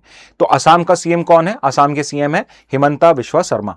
ओके तो उनके अगेंस्ट में एक पेटिशन फाइल करी गई है कि जो आपके असम के चीफ मिनिस्टर हैं, he has been doing a lot of hate speeches. Okay अब हेट स्पीच क्या होता है? तो एक जनरल डेफिनेशन तो हेट स्पीच की हो गई, कोई भी ऐसी स्पीच जिसमें आप कुछ नफरत फैला रहे हो। लेकिन इंडियन क्रिमिनल लॉ के अंदर में, पहले आईपीसी था, बीएनएस है, उस लॉ के अंदर में हेट स्पीच जो है वो एक स्पेसिफिक डेफिनेशन है, और वो स्पेसिफिकली डिफरेंट लॉज के अंदर में एक पनिशेबल ऑफेंस है। ओके जैसे कि अगर आप यहां पे किसी एक पर्टिकुलर ग्रुप के अगेंस्ट में, वो रिलीजन बेस्ड ग्रुप हो सकता है, वो कास्ट बेस्ड ग्रुप हो सकता है, वो एथनिसिटी बेस्ड ग्रुप हो सकता है, वो जेंडर बेस्ड ग्रुप हो सकता है, अगर आप किसी भी एक ग्रुप के अगेंस्ट में उसके आइडेंटिटी के बेसिस पे अगर आप हेट्रेड फैला रहे हो, तो आप हेट स्पीच लॉ के अंदर में, आप हेट स्पीच लॉ के अंदर में गिल्टी हो। यानी यहां पे इंपॉर्टेंट पॉइंट क्या है कि जो आप हेट्रेड फैला रहे हो, it should be on the basis of identity, यानी कि उसका जो रिलीजन है उस बेसिस पे आप कह रहे हो कि we should discriminate against them और we should do violence against these people. तो अगर ये बेसिस है तो आप हेट स्पीच का जो क्राइम है वो कमिट कर रहे हो। तो यहां पे एक सिटिंग चीफ मिनिस्टर, जो एक कॉन्स्टिट्यूशनल पोजीशन होती है, चीफ मिनिस्टर जो है वो आपके कॉन्स्टिट्यूशन में मेंशन है, तो एक सिटिंग चीफ मिनिस्टर जो है उनके अगेंस्ट में एलिगेशंस लगाए गए हैं कि वो मुस्लिम कम्युनिटी के अगेंस्ट में हेट स्पीचेस जो है वो वहां पे अलग अलग जगह पे जाके बोल रहे हैं। तो यहां पे उन्होंने रिक्वेस्ट करी, पिटीशन में रिक्वेस्ट करी गई है कि उनके अगेंस्ट में एफआईआर रजिस्टर करी जाए। तो यहां पे एक पार्टी है, communist party of India Marxist करके एक पार्टी है बंगाल असम की, उसने यहां पे पिटीशन फाइल करी है कि इनके अगेंस्ट में under specific laws FIR register करी जाए। And what is the reason कि उनके अगेंस्ट में एफआईआर रजिस्टर क्यों नहीं हो रही है? तो आप ये देखिए कि कोई सिटिंग चीफ मिनिस्टर है, तो जो आपका चीफ मिनिस्टर होता है, पुलिस अथॉरिटीज भी उसी के अंडर में आती हैं, तो it becomes very difficult for police officers to take action against the sitting constitutional officer. Okay, तो यस, यहां पे इस तरह से पिटीशन हुई है। So I thought it is a good opportunity कि जो हेट स्पीच लॉज हैं उनको हम डिस्कस कर ले, क्योंकि मैं आपको गारंटी दे सकता हूं जब भी इस साल में इलेक्शंस होंगे, क्योंकि इलेक्शंस हर साल होते हैं, इस साल भी 2-3 इलेक्शंस हैं, जब भी 2-3 इलेक्शंस होंगे हेट स्पीच का जो टॉपिक है वो वापस से न्यूज में आएगा। तो ये जीके और लीगल दोनों के लिए आपका इंपॉर्टेंट टॉपिक है। ओके ओके, यस, जोया ने फिर से आंसर कहा, विट्ठल भाई पटेल, बिल्कुल सही आंसर है आपका, इट इज विट्ठल भाई पटेल। ओके, तो पहले हम समझते हैं कि कॉन्स्टिट्यूशन के अंदर में फ्री स्पीच का बैकग्राउंड क्या है। तो देखिए, I am sure you are aware कि स्पीच एंड एक्सप्रेशन का फ्रीडम जो है ये हमारा फंडामेंटल राइट है, स्पेसिफिकली अंडर आर्टिकल 19(1)(a). तो फंडामेंटल राइट्स पता होना बहुत जरूरी है as a citizen of India, not just as a student, as a citizen of India आपको पता होना चाहिए कि हमारे फंडामेंटल राइट्स क्या हैं। तो freedom of speech and expression हमारा एक फंडामेंटल राइट है 19(1)(a) में, लेकिन जो ये फ्रीडम है ये एब्सोल्यूट नहीं है। ओके, फॉर एग्जाम्पल कि अगर freedom of speech and expression absolute होता तो ये क्वेश्चन ही रेज नहीं होता, क्योंकि उस केस के अंदर में हेट स्पीच करना भी आपका फंडामेंटल राइट बनता। लेकिन इंडिया के अंदर में वी अंडरस्टैंड कि जो आपके राइट्स हैं वो एब्सोल्यूट नहीं हो सकते हैं, there has to be a limit to these fundamental rights also. तो यहां पे हमने स्पीच एंड एक्सप्रेशन के ऊपर पे अलाउ किया हुआ है रीजनेबल रिस्ट्रिक्शंस लगाने का, कि यहां पे आप रिस्ट्रिक्शन लगा सकते हो, रीजनेबल रिस्ट्रिक्शंस लगा सकते हो on ground such as disturbance to public order. अगर कोई ऐसी स्पीच देता है, जैसे लेट्स से हेट स्पीच करते हो और उससे राइट्स हो सकते हैं, पब्लिक ऑर्डर डिस्टर्ब हो सकता है, तो ऐसी स्पीच को रिस्ट्रिक्ट किया जा सकता है। दूसरा है इंसाइटमेंट टू एन ऑफेंस। अगर आप किसी को प्रोवोक कर रहे हो टू कमिट एन ऑफेंस, तो ऐसी किसी भी स्पीच को रिस्ट्रिक्ट किया जा सकता है। और एक और पॉइंट है विच इज मोरालिटी। और भी ग्राउंड्स है, बट यहां पे 3 ग्राउंड्स दिए हुए हैं जो हेट स्पीच से रिलेट कर रहे हैं। Third ground is morality. अगर आप कहीं पर भी कोई ऐसी चीज कह रहे हो जो इमोरल है, जो सोसाइटी के स्टैंडर्ड्स को वॉयलेट करती है, तो उस बेसिस पे भी आपकी स्पीच को रिस्ट्रिक्ट किया जा सकता है। विच सिंपली मीन्स कि पार्लियामेंट ऐसे लॉज क्रिएट कर सकता है जिसमें अगर आपने ऐसी स्पीच दी तो वो पनिशेबल ऑफेंस बने। और उसी बेसिस के ऊपर पे जो हेट स्पीच है, इस टाइप की जो स्पीचेस होती हैं जो किसी एक कम्युनिटी को टारगेट कर रही है, किसी एक रिलीजन, कास्ट को, यहां पे जेंडर को टारगेट कर रही है, उनको आप यहां पे रिस्ट्रिक्ट कर सकते हो। तो जो हेट स्पीच होती है it is prohibited, hate speech is restricted because it can lead to incitement to an offence, it can lead to breach of public order also. Okay, तो यहां पे हमने स्पेसिफिक लॉज बनाए हुए हैं। तो आईपीसी में भी ये स्पेसिफिक क्राइम्स थे और उसको हमने बीएनएस में कंटिन्यू रखा है। ओके, तो अगर यहां पे आप बीएनएस के इन सेक्शंस को पढ़ोगे तो यू वुड सी हियर कि आपका हेट स्पीच जो है वो स्पेसिफिक एक क्रिमिनल ऑफेंस है। जैसे सबसे पहले आएगा 196 बीएनएस का सेक्शन 196 है, जो ये कहता है कि कोई भी ऐसी स्पीच जो एनमिटी प्रमोट करती है between groups, it is a hate speech और इसके अंदर में ये एक पनिशेबल ऑफेंस है। सेक्शन 299 कहता है कि अगर आप कोई भी ऐसी स्पीच देते हो जो रिलीजियस फीलिंग्स को आउटरीच कर सकता है, if you are commenting against a specific religion, जिससे उनके रिलीजियस फीलिंग्स को यहां पे हर्ट हो सकता है, तो उसको भी यहां पे पनिशेबल करा गया। अब यहां पे क्या है कि आप इस तरह से अगर करते हो तो पनिशेबल तो है, बट डेथ पेनल्टी नहीं है। अगर यहां पे डेथ पेनल्टी होती जैसे किसी एक इस्लामिक कंट्री में होती है, तो ये आपका एक ब्लास्फेमी का लॉ बन जाता। Okay, so India properly blasphemy को यहां पे क्रिमिनल ऑफेंस नहीं मानता है, बट 299 के अंदर में हम कह सकते हैं लिमिटेड फॉर्म के अंदर में ब्लास्फेमी जो है वो भी इंडिया के अंदर में ऑफेंस है।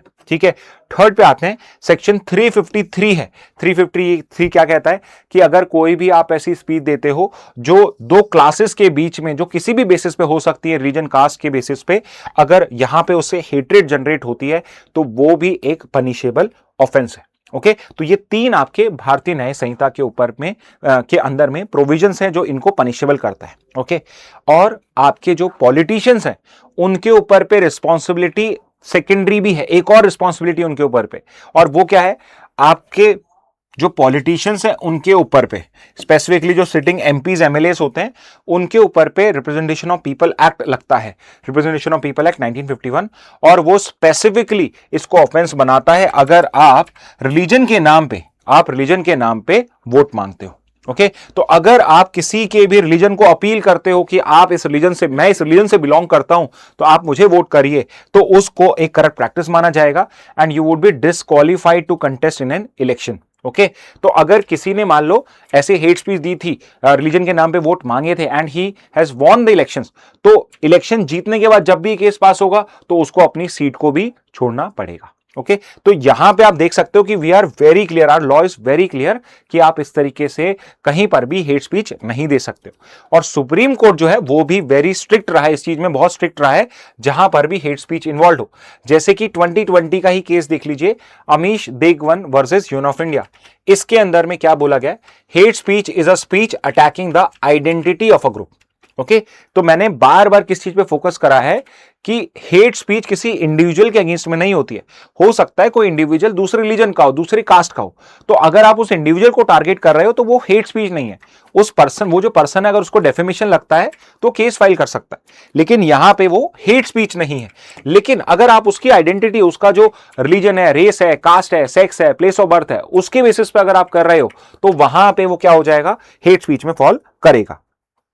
Okay, second is emphasise intention and context. तो देखिए, जब भी कोई स्पीच दी जा रही है उसका इंटेंशन क्या है, किस इंटेंट से करी जा रही है। हो सकता है कि वो क्रिटिसाइज कर रहा हो बट सरकास्टिक है और वहां पे वो एक्चुअल में उनको प्रॉम्प्ट कर रहा हो टू रिफॉर्म देमसेल्व्स। ठीक है, उसका कंटेक्स्ट क्या है, किस कंटेक्स्ट में करी जा रही है, पर्पस क्या है, वो यहां पे देखा जाएगा। तो यहां पे ऑफेंसिव स्पीच को हेट स्पीच से डिस्टिंग्विश करा गया कि यस, हो सकता है कि स्पीच जो है वो ऑफेंसिव हो, it might be in bad taste, but it is not necessary कि वो हेट स्पीच हो। तो यहां पे स्पीच को कैटेगराइज करा गया है ऑन द बेसिस ऑफ उसमें इंटेंशन क्या थी स्पीकर की और उसका कंटेक्स्ट क्या था। ठीक है, तो इस तरीके से डिफरेंशिएट किया जाता है। दूसरा है अभिराम सिंह वर्सेस सीडी कोमांचन। तो ये आपका आरपीए से डील करता है। तो वैसे तो देखो ये अभी हमारा कंटेक्स्ट नहीं है, फिर भी मैं शॉर्ट में बता देता हूं। आपका जो रिप्रेजेंटेशन ऑफ पीपल एक्ट है वो ये कहता है कि कोई भी कैंडिडेट अपने रिलीजन, हिज रिलीजन के बेसिस पे अपने वोट्स नहीं मांग सकता है। तो लेट से अगर मैं हिंदू हूं और मैं कंटेस्ट कर रहा हूं इलेक्शन, तो मैं नहीं कह सकता क्योंकि मैं हिंदू हूं मुझे वोट करिए। लेकिन अगर मैं किसी को ये कह रहा था कि आप अगर हिंदू हैं तो मुझे वोट करिए, तो ये रिप्रेजेंटेशन ऑफ पीपल एक्ट में वायलेशन नहीं माना जाता। तो ये एक अजीब सी एनोमली थी कि भाई जो कैंडिडेट है वो सिर्फ अपने रिलीजन पे नहीं मांग सकता है, लेकिन वो कैंडिडेट के, अपोजिट कैंडिडेट के इलेक्शन के रिलीजन को यूज करके या जो वोटर है उनके नाम पे, उनके रिलीजन के नाम पे वोट मांग सकता है या उनकी जो आइडेंटिटी उसके नाम पे वोट मांग सकता है। तो यहां पे अभिराम के अंदर में जो ये एनोमली थी इसको एंड कर दिया। यहां पे कोर्ट ने क्या बोला, आप चाहे खुद के रिलीजन पे, आप चाहे दूसरे कैंडिडेट के रिलीजन को टारगेट करते हुए या वोटर के रिलीजन के बेसिस पे वोट मांग रहे हैं, सारे ही केसेस के अंदर में it is a prohibited act. You are prohibited from basically doing, from asking from vote on the basis of any kind of such identity. Okay, और इसने क्या करा है, रिलीजियस अपील का जो स्कोप है उसको एक्सपेंड कर दिया है, उसको एक्सपेंड कर दिया है इलेक्शन लॉ के अंदर में। ठीक है, तो ये दो केस हो गए। एंड फाइनली जो हेट स्पीच से डायरेक्टली रिलेटेड केस है वो है Tehseen Poonawalla case. Tehseen Poonawalla versus union of India सबसे लैंडमार्क जजमेंट है ऑन योर हेट स्पीच, जिसके अंदर में मॉब वायलेंस के जो केसेस बढ़ रहे थे उस कंटेक्स्ट के अंदर में गाइडलाइंस इशू करी गई थी, जहां पे ये बोला गया था कि अथॉरिटीज को कहीं पर भी अगर कोई हेट ड्रिवन इंसिडेंट हो रहा है, मॉब वायलेंस हो रहा है, तो वहां पे जो परपट्रेटर्स हैं उनके अगेंस्ट में स्ट्रिक्ट एक्शन लेना है। और अगर वो नहीं लेते हैं तो कोर्ट वहां इंटरफेयर करेगा और उन ऑफिसर्स, उन अथॉरिटीज के अगेंस्ट में एक्शन लेगा जिन्होंने प्रॉपर एक्शन नहीं लिया है। और बाद के ऑर्डर्स, और इसमें तहसीन पूनावाला का जो केस है, इसमें बाद में भी ऑर्डर्स दिए गए जिसमें कहा गया कि अगर कहीं पर भी कोई हेट स्पीच का केस रजिस्टर करने के लिए पिटीशन आती है तो उसमें प्रॉम्प्ट आपको एफआईआर फाइल करनी है। यहां पे ऐसा नहीं होना चाहिए कि जो लोग हैं उनको कोर्ट को अप्रोच करना है to get a FIR register. तो कुछ ऐसा ही यहां पे सीपीआई एम ने करा है, बिकॉज अथॉरिटीज ने हेट स्पीच का केस फाइल नहीं करा है, रजिस्टर नहीं करा है, तो इसलिए they have approached the supreme court asking if the CM of a state is making such statement, what do we expect from the general public, but if not to do violence only in the name of religion. Okay, so this is with regard to your Tehseen Poonawalla case. Let's move to the next speech. Okay, next case के ऊपर पे आ जाते हैं. Next is your Agnipath scheme. अब देखिए यहां पे द कंटेक्स्ट, यहां पे देखिए कंटेक्स्ट तो ये है कि राहुल गांधी ने एक पार्लियामेंट के अंदर में एक क्वेश्चन पूछा। द क्वेश्चन वाज कि देखिए अग्निवीर स्कीम जो है, अग्निवीर स्कीम, अग्निपथ स्कीम मैं आपको समझाऊंगा। अग्निपथ स्कीम जो है ये वैसे तो मिनिस्ट्री ऑफ डिफेंस की स्कीम है। सो अग्निवीर या अग्निपथ स्कीम जो है ये वैसे तो मिनिस्ट्री ऑफ डिफेंस की स्कीम है, लेकिन अगर कोई अग्निवीर जो है उसको वहां पे परमानेंटली एक्वायर नहीं किया जाता, परमानेंटली उसको आर्मी के अंदर में इनकॉर्पोरेट नहीं किया जाता आर्म फोर्सेस में, तो उसके बाद उसका जो करियर प्रोग्रेशन है it is under ministry of home affairs. यानी कि करियर प्रोग्रेशन जो है वो किसके अंडर में आ रहा है? मिनिस्ट्री ऑफ होम अफेयर्स के अंडर में आ रहा है। So which is what your Rahul Gandhi has question कि यहां पे अगर मिनिस्ट्री ऑफ डिफेंस की स्कीम है तो यहां पे मिनिस्ट्री ऑफ होम अफेयर्स कैसे करियर प्रोग्रेशन के लिए आपका रिस्पॉन्सिबल हो सकता है। तो यहां पे इस क्वेश्चन को अभी साइड स्टेप कर दिया गया, इस क्वेरी को प्रॉपरली आंसर नहीं किया गया है। ओके, तो ये तो इसका कंटेक्स्ट हो गया। तो अब मैं अगर आपको अग्निपथ समझाऊंगा, स्कीम समझाऊंगा, तो यू वुड अंडरस्टैंड कि यहां पे ये क्वेश्चन जो है वो रेलिवेंट क्यों है। तो देखिए हमारे यहां पे अगर आपको आर्म फोर्सेस में एंटर करना है तो उसके लिए डिफरेंट रिक्रूटमेंट रैलीज करी जाती हैं।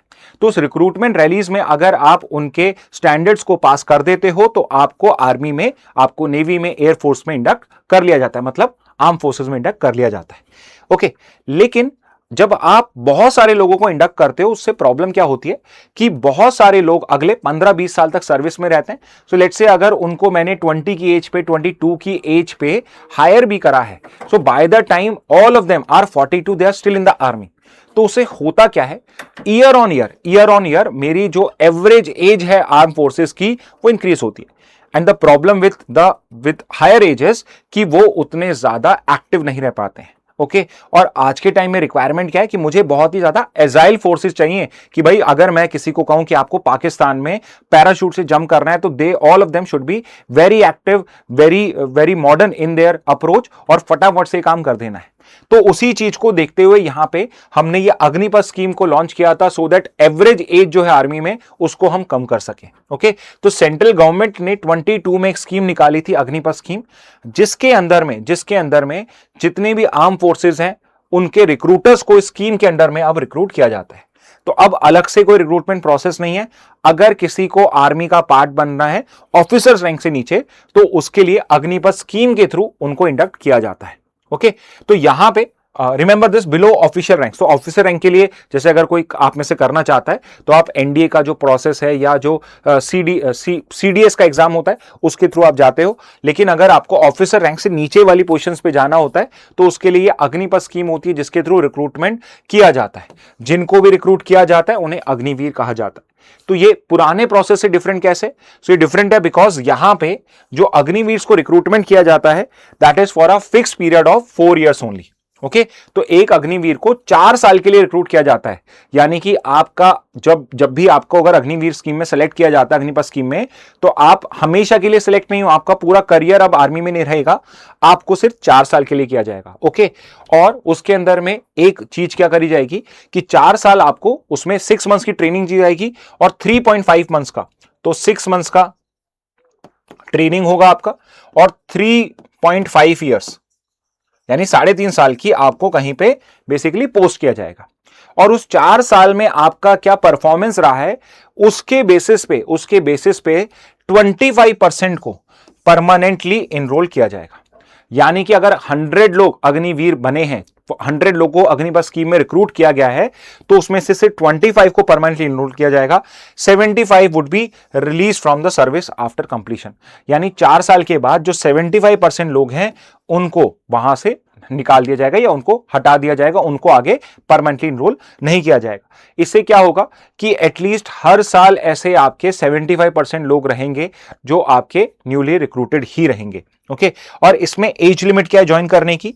तो इसकी एज लिमिट है 17.5 ईयर से, यानी 17 साल 6 महीने से लेके 21 साल तक की एज में आप अप्लाई कर सकते हो अग्निपथ स्कीम के अंदर में। तो अगर आप शॉर्टलिस्ट हो जाते हो तो आपको 4 साल के लिए रिक्रूट किया जाएगा।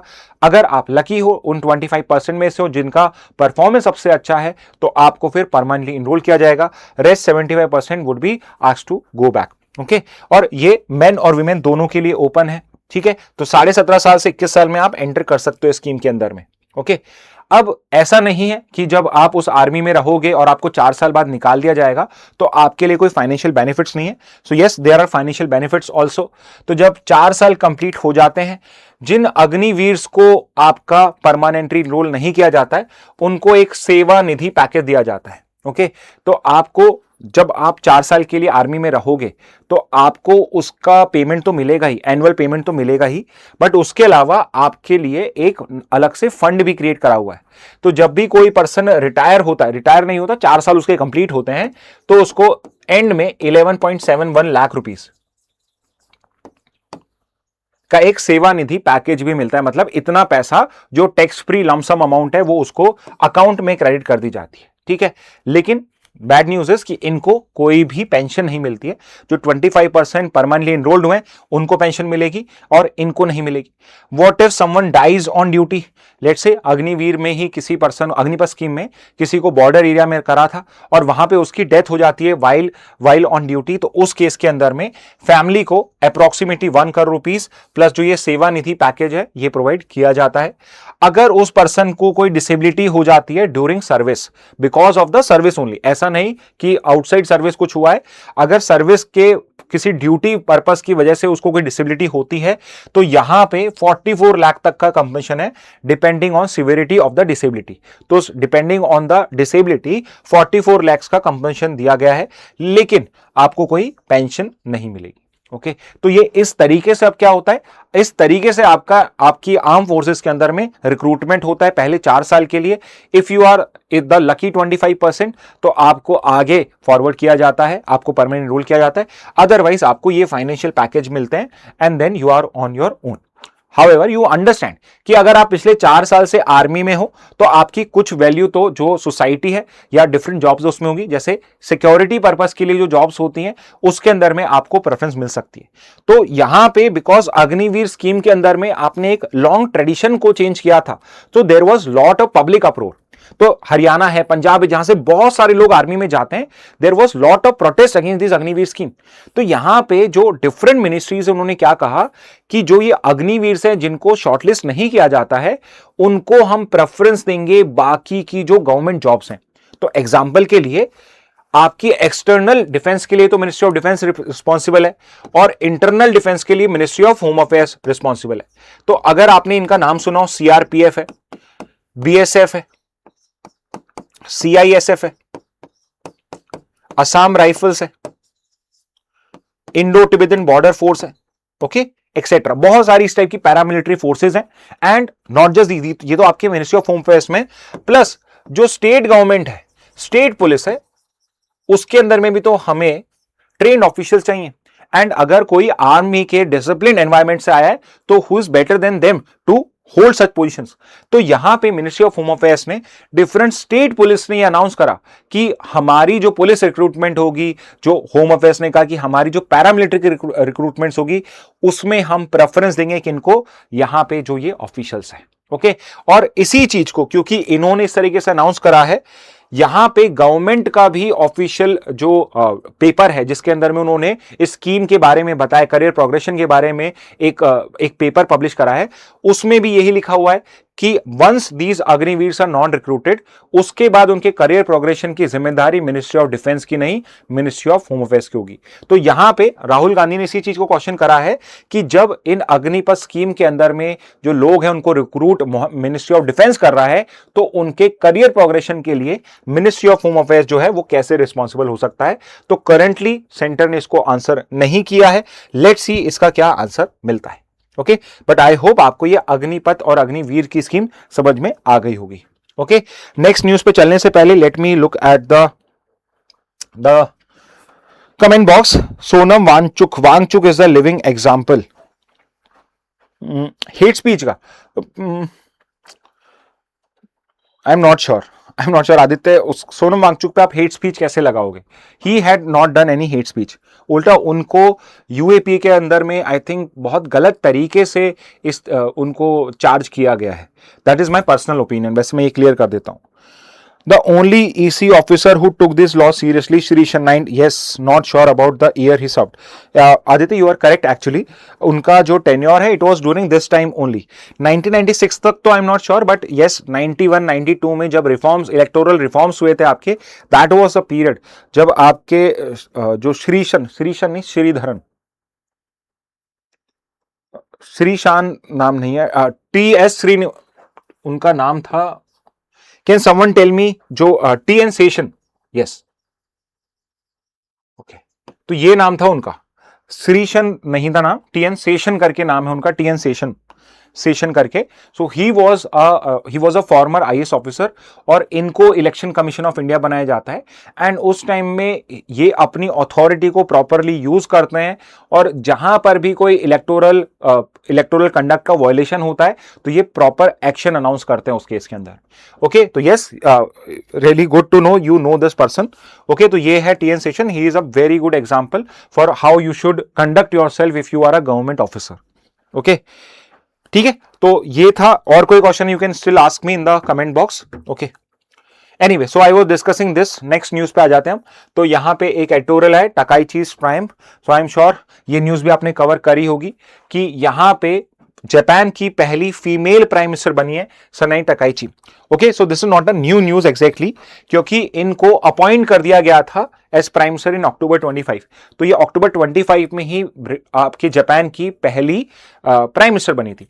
लेकिन ये वाला जो इलेक्शन है दिस इज स्पेशल बिकॉज जब वो वाला इलेक्शन हुआ था तो उसमें she was not announced as the prime minister while they were contesting election. Okay, तो इलेक्शंस के जब कंडक्ट हो रहे थे तब वो इस पार्टी की, इनकी पार्टी की प्राइम मिनिस्टर कैंडिडेट नहीं थी, तो इनको अपॉइंट किया गया था because the then prime minister was remove from the office. Okay, लेकिन यहां पे ये वाला जो जब अब इनको अपॉइंट किया गया है, this one is special because यहां पे she was the candidate for prime minister while this party was contesting election. यानी कि जब लोग इस बार वोट कर रहे थे तो दे न्यू कि अगर हमने लिबरल डेमोक्रेटिक पार्टी, जो इनकी पार्टी, इसको वोट दिया तो she is going to be the prime minister, which shows कि people for the first time have elected a prime minister, a female prime minister of Japan. Okay, तो ये बस इस कंटेक्स्ट में बहुत इंपॉर्टेंट है। इसके अलावा एक और कंटेक्स्ट है जो इस विन को और भी ज्यादा बढ़िया बनाता, और भी अच्छी बनाता है, एंड विच इज कि यहां पे जो इन्होंने विक्ट्री अचीव करी है, लिबरल डेमोक्रेटिक पार्टी ने जो विक्ट्री अचीव करी है, ये इनके पार्टी की सबसे बड़ी विक्ट्री है। तो सिंस 1955 जो LDP पार्टी है, सिंस 1955 जब ये फॉर्म हुई थी पार्टी, तब से यही पार्टी है जो majority of the time power में रही है। यानी देयर वर हार्डली 2 और 3 इंस्टांसेस इतने लंबे करियर, इतने लंबे टाइम के अंदर में आफ्टर वर्ल्ड वॉर 2 कि कोई और पॉलिटिकल पार्टी ने जापान में अपनी गवर्नमेंट फॉर्म करी हो। लेकिन ये जो विन है ये इसलिए स्पेशल है बिकॉज इसके अंदर में इनके पास में 2/3 सुपर मेजॉरिटी आ चुकी है। सो आउट ऑफ 465 सीट्स इनको कितनी सीट्स मिली है?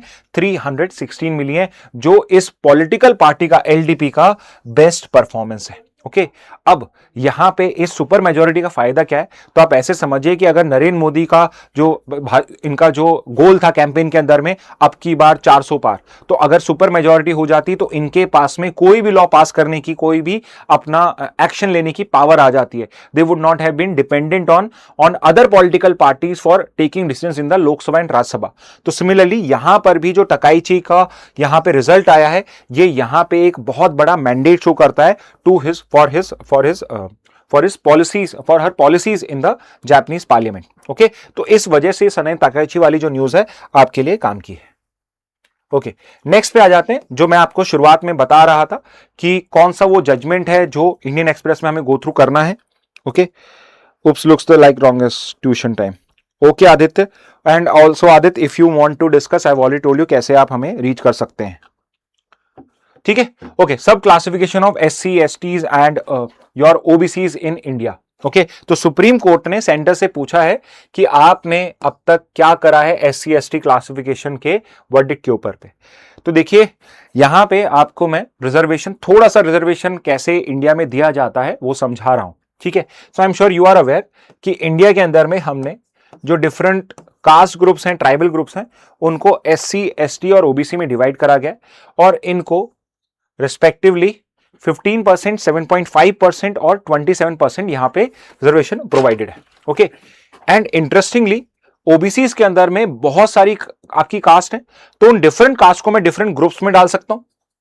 ओके, OBCs को मैं अलग अलग ग्रुप्स में डाल सकता हूं, एक्सट्रीमली बैकवर्ड क्लास के अंदर में, आपके नॉर्मल बैकवर्ड क्लासेस के अंदर में, और उस तरीके से रिजर्वेशन को सब डिवाइड कर सकता हूं. लेकिन 2004 के अंदर में सुप्रीम कोर्ट का एक जजमेंट आया था, EV Chinnaiah versus state of Andhra Pradesh. EV Chinnaiah और स्टेट ऑफ आंध्र प्रदेश, जिसमें सुप्रीम कोर्ट ने यह कहा कि आप OBC के अंदर में तो इस तरीके से सब क्लासिफिकेशन कर सकते हो, बट शेड्यूल कास्ट और शेड्यूल ट्राइब के अंदर में ऐसा नहीं कर सकते हो, बिकॉज ये एक होमोजीनियस ग्रुप है. एक शेड्यूल कास्ट और दूसरे शेड्यूल कास्ट ग्रुप के अंदर में कोई डिफरेंस नहीं होता है, इररेस्पेक्टिव के इकोनॉमिकली डिफरेंट हो सकते हैं, बट अदरवाइज सोशली एजुकेशनली ये लोग डिफरेंट नहीं है. ओके, इसलिए आप इस तरह से चेंज नहीं कर सकते. लेकिन 2 साल पहले 2024 के एंड में एक जजमेंट आया था सुप्रीम कोर्ट का, very important, state of Punjab versus Davinder Singh, जिसमें EV चिन्नैया को रूल आउट कर दिया गया और क्या कहा गया कि आप शेड्यूल कास्ट को, रिमेंबर नॉट शेड्यूल ट्राइब, आप शेड्यूल कास्ट को भी सब क्लासिफाई कर सकते हो. ओके, सो रिमेंबर दिस कि यहां पे आप शेड्यूल कास्ट में भी कास्ट का जो रिजर्वेशन है उसको डिफरेंट ग्रुप्स के अंदर में डिवाइड कर सकते हो, but remember this was just limited to the schedule caste only, not for the schedule tribes. However वो जो जजमेंट था उसमें एक और चीज थी, which is introduction of creamy layer for SCs and STs also. तो देखिए OBC जो होते हैं, OBC के अंदर में अगर आप लेट से किसी OBC कास्ट से बिलोंग करते हैं, तो अगर आप इकोनॉमिकली फॉरवर्ड हैं उस कास्ट में, आपकी ही कास्ट में आप इकोनॉमिकली फॉरवर्ड हैं, तो आपको रिजर्वेशन नहीं मिलता है, जो लोअर है उसको मिलता है. जैसे एग्जांपल के लिए, अगर आपकी फैमिली इनकम 8 लाख से ज्यादा, आपके पेरेंट्स की इनकम 8 लाख पर एनम से ज्यादा है, तो आप OBC की क्रीमी लेयर में आओगे, आपको रिजर्वेशन नहीं मिलेगा. ओके, तो ये जो क्रीमी लेयर का कंसेप्ट है ये SC STs पे अप्लाई नहीं होता है. लेकिन इसी जजमेंट में सुप्रीम कोर्ट में जो जजेस थे उनमें कुछ ने क्या कहा कि क्रीमी लेयर का जो कंसेप्ट है वो हमें SCs और STs पे भी लगाना चाहिए, और स्टेट गवर्नमेंट्स को इस पे अपनी पॉलिसी इवॉल्व करनी चाहिए, जिसमें हम SCs और STs के अंदर में भी क्रीमी लेयर का कंसेप्ट इंट्रोड्यूस कर सके. ओके, तो करंट पोजीशन क्या है, तो देखिए शेड्यूल कास्ट, सिर्फ शेड्यूल कास्ट के लिए सब क्लासिफिकेशन वैलिड है. क्रीमी लेयर का प्रिंसिपल SCs और STs को एक्सटेंड किया जा सकता है एज पर सुप्रीम कोर्ट. तीसरी वेरी इंपॉर्टेंट चीज, स्टेट सब क्लासिफाई कर तो सकती है शेड्यूल कास्ट को, लेकिन उसको करने के लिए उन्हें इंपेरिकल एविडेंस यानी न्यूमेरिकल डेटा देना पड़ेगा, जिसके बाद ये कर पाएंगे. Okay, and finally supreme court ने क्या ऑर्डर दिया है कि आप हमें अपना एक्शन रिपोर्ट सबमिट करिए. आप हमें एक रिपोर्ट सबमिट करिए जिसमें आप हमें बताएंगे कि आपने क्या क्या एक्शन लिए. ओके, तो अगर आप ये सब चीजें करते हैं तो हम एक्शन नहीं लेंगे, नहीं तो हमें कुछ एक्शन भी लेना पड़ेगा. ओके, तो this is what the supreme court has asked the central government to do, कि आप हमें एक्शन रिपोर्ट दीजिए. ठीक है, तो स्टूडेंट्स ये थी आज की न्यूज हेडलाइंस. तो चलिए फटाफट से 20 जी के क्वेश्चंस भी देख लेते हैं आज के क्या क्या है. ठीक है, पहला क्वेश्चन है सिंपल सा, तो आई अगेन एक बार का आपको बता देता हूं आंसर कैसे करेंगे। फर्स्ट के साथ 1A या 1B 1C 1D इस तरीके से आंसर करना है आपको कमेंट बॉक्स में। ओके, पहला क्वेश्चन क्या है, freedom of speech and expression India is guaranteed under. Freedom of speech and expression किसके अंदर में गारंटीड है, कौन सा आर्टिकल है वो। यस जो है बिल्कुल सही, फर्स्ट का आंसर है ए। स्पेसिफिकली बोला जाए तो 19(1)(a। ओके, फर्स्ट का आंसर ए हो जाएगा। सेकंड पे आ जाते हैं, Agnipath scheme when was it launched. आज हमने पढ़ी अग्निपथ स्कीम। सेकंड का आंसर क्या दोगे आप, सेकंड का आंसर क्या है, सेकंड का आंसर है सी 2022, बिल्कुल सही शान। थर्ड देखते हैं, initial tenure of service under Agnipath scheme. Agnipath scheme में कितने साल का टेन्योर होता है आप लोगों के लिए। Okay, it is for 4 years, तो थर्ड का आंसर हो जाएगा डी। फोर्थ पे आ जाते हैं, 4 years के कंप्लीशन के बाद कितने लोगों को, कितने लोग परसेंटेज को रिटेन किया जाता है परमानेंटली, तो कितने लोगों को रिटेन किया जाता है। फोर्थ का आंसर क्या होगा, ए 25%। नेक्स्ट पे आ जाते हैं, नेक्स्ट फिफ्थ पे, maximum age limit originally prescribed under Agnipath scheme was. ठीक है, तो ये डिस्कस नहीं हुआ था। आप ओरिजिनली मत बताइए मुझे, तो आप तो मैक्सिमम एज लिमिट बता दीजिए इसमें। ओके, फिफ्थ का आंसर क्या दोगे, सी हो जाएगा। ठीक है, मैं एक बार बता देता हूं कि देखिए जब शुरुआत में इसकी जो एज लिमिट आई थी वो आई थी 17.5 से 21। ओके, लेकिन यहां पे क्या था, क्योंकि बहुत सारे लोग ऐसे थे जो लेट्स से 21 की एज के आसपास थे, 21 क्रॉस कर चुके थे, बिकॉज पहले एज लिमिट जो थी वो ज्यादा थी। तो यहां पे for a one time major यहां पे जो एज लिमिट थी वो 17.5 से 23 तक की करी गई थी फॉर द फर्स्ट 2 years। तो पहले 2 साल के लिए 17.5 से 23 थी, लेकिन फिर 21 थी। तो आप तो इसका आंसर फिफ्थ का सी ही मानिए। 6 पे आ जाते हैं, the lumpsum amount paid to Agniveer after completion. Lumpsum amount को क्या कहा जा रहा है यहां पे, Raksha fund, Suraksha camp, corpus, Veer Nidhi नहीं, सेवा निधि। 6 का आंसर है बी। 7 पे आ जाते हैं, in case of death on duty the family of an Agniveer receives approximately. अगर डेथ हो जाती है ऑन ड्यूटी तो कितना पैसा मिलता है। 7 का आंसर क्या है, 7 का आंसर, 7 का आंसर हो जाएगा बिल्कुल सही डी 1 करोड़। 7 का आंसर है डी। 8 पे आ जाते हैं, प्राइमरी ऑब्जेक्टिव क्या है अग्निपथ स्कीम का। तो देखिए स्कीम समझना इन क्वेश्चंस को सॉल्व करने के लिए जरूरी है। Okay, is it to privatise defence recruitment, नहीं। इंक्रीज डिफेंस एक्सपोर्ट्स, नहीं। Replace paramilitary forces, obviously no. It is to reduce the average age. तो 8 का आंसर है बी, बिल्कुल सही आंसर दे रहे हैं आप दोनों। नेक्स्ट पे आते हैं, Agnipath scheme introduce by. Agnipath scheme किस स्कीम के, किस मिनिस्ट्री के अंडर में है। तो ये हमने राहुल गांधी के क्वेश्चन भी डिस्कस करा है, किसके अंदर में आती है Agnipath scheme. So it comes under ministry of defence. तो 9th का आंसर क्या हो जाएगा, सी। 10th पे आ जाते हैं, under the amended IT rules content declared illegal by a court और appropriate government must be remove within. तो अगर किसी कंटेंट को इलीगल डिक्लेयर करा गया है तो कितना टाइम दिया गया है रिमूव करने के लिए। इंपॉर्टेंट क्वेश्चन है ये आपका। 10th का आंसर आप क्या देंगे, 10th का आंसर है सी, बिल्कुल सही जवाब दिया है जोया। 10th का आंसर है सी। 11th पे आ जाते हैं, sensitive content such as non consensual nudity and deep fakes must be remove within. कितने टाइम में रिमूव करना है इस टाइप के कंटेंट को। सेंसिटिव कंटेंट के लिए क्या टाइमलाइन है। 11th का आंसर क्या हो जाएगा, 11th का आंसर है ए, बिल्कुल सही। 12th पे आ जाते हैं, 12th, failure of an intermediary to comply with the amended IT rules में result in the loss of. अगर यहां पे आपका जो इंटरमीडियरी है वो रूल्स को फॉलो नहीं करता है, so it can lead to what, it can lead to safe harbour, end of safe harbour protection. तो ये हमने डिस्कस करा था। 12th का आंसर सी, बिल्कुल सही सोया। नेक्स्ट पे आ जाते हैं, a speaker of Lok Sabha can be removed by. कौन सी मेजॉरिटी चाहिए होती है रिमूव करने के लिए। So it is the majority of all the then members of the house. तो ये थोड़ा डिफिकल्ट क्वेश्चन है। 13th का आंसर इट इज डी। नेक्स्ट पे आते हैं, a minimum notice period required before moving a resolution for removal. Notice period कितने दिन का सर्व करना होता है। 14th का आंसर आप क्या देंगे, 14th का आंसर क्या होगा, 14th का आंसर है 14 डेज। ओके, इंटरेस्टिंगली 14 का आंसर 14 डेज ही है, 14th का बी हो जाएगा। 15th पे आ जाते हैं, notice of a resolution for removal of the speaker must be address to the. अब यहां पे अगर नोटिस का रिमूवल का नोटिस अगर देना है तो किसको सबमिट किया गया था, तो ये तो आपकी हेडलाइन ही, आज की हेडिंग ही थी ये न्यूज़पेपर में, it is to the secretary general. तो 15th का आंसर हो जाएगा डी, बिल्कुल सही। 16 पे आते हैं, for leave to be granted to move a motion for removal at least how many members must rise in support.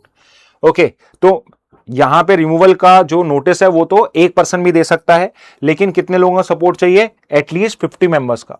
तो 16 का आंसर है बी।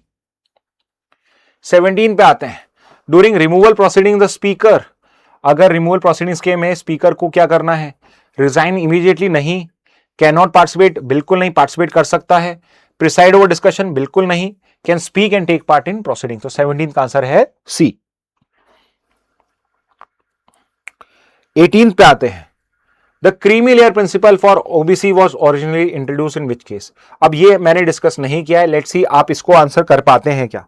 18th का आंसर, ओबीसी का जो क्रीमी लेयर का कंसेप्ट है, इन केस आपने कहीं कभी पढ़ा हो तो आप आंसर कर पाओगे। ठीक है, चलिए मैं इजी कर देता हूं। एक तो ये और ये आंसर नहीं है, ए या डी में से देखते हैं आप 18 का आंसर क्या देखते हैं। ओके, सो ए कराए, ठीक है, the answer is D, Indira Sahni versus union of India. Okay, 18 का आंसर डी है। ईवी चिन्नैया जो है ये सब क्लासिफिकेशन से डील करता है। ओके, अभी हमने इंदिरा साहनी केस पढ़ा नहीं है, जब भी हम रिजर्वेशन पॉलिसी पढ़ेंगे गवर्नमेंट की उसको हम डिस्कस करेंगे। तो 18 का आंसर है डी।